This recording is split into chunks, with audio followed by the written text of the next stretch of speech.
When we mentioned the example about Coke Life, we said the company was concerned with changing customer tastes of younger clients. The 21 to 30-year-olds of today want a healthier diet and are more concerned about their sugar intake. So, the company recognized this trend and addressed it with a new product, Coke Life. At the same time, its older clients were unwilling to switch and continued to prefer Coca-Cola Classic, a drink they've known their entire life.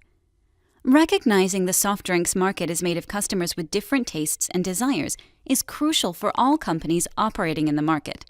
Otherwise, they would all offer the same drink with the same slogan and communicate the same message, right? Well, this is the case in all industries.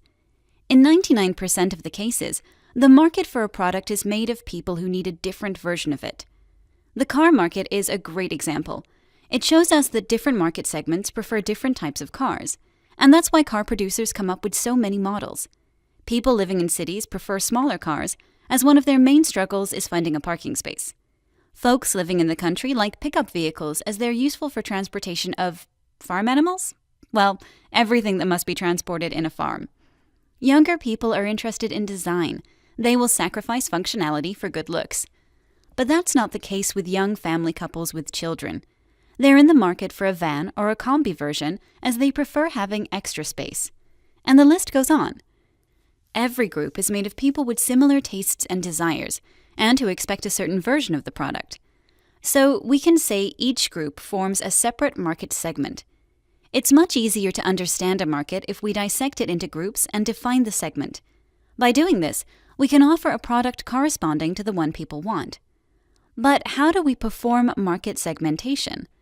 We can dissect the market by demographic, by location, by the behavior of certain groups of people, or by the psychology of people in the market. These are the four main ways to segment a market. The demographic criteria are fairly straightforward. We can use variables such as income, age, gender, height, weight, ethnic group, and so on. Marketers are often trying to imagine their ideal customer. So, for example, the owner of a Tesla Model S would be a person between 31 and 45 years old, with a high income and is male. See? Once the ideal customer has been identified and we know their demographic profile, it's much easier to be efficient with marketing resources and choose how to reach that customer. It will be easier to design product features they want to have. Okay, the next criterion is location. And this is fairly straightforward, right? It's reasonable to provide a custom offering for different locations for several reasons, but mainly because people living in different parts of the world have different tastes, and they would expect a different version of the product. The next way to segment the market is by separating groups of people according to their behavior. People who go to the seaside once per year. People who go to the seaside twice per year. People with a lot of spare time. People who are really busy. You get it, right? It's much easier to create a great product if we understand the lifestyle of the people we're offering it to. And last, but not least, psychology-driven segmentation, consisting of dissecting the market in terms of people's aspirations.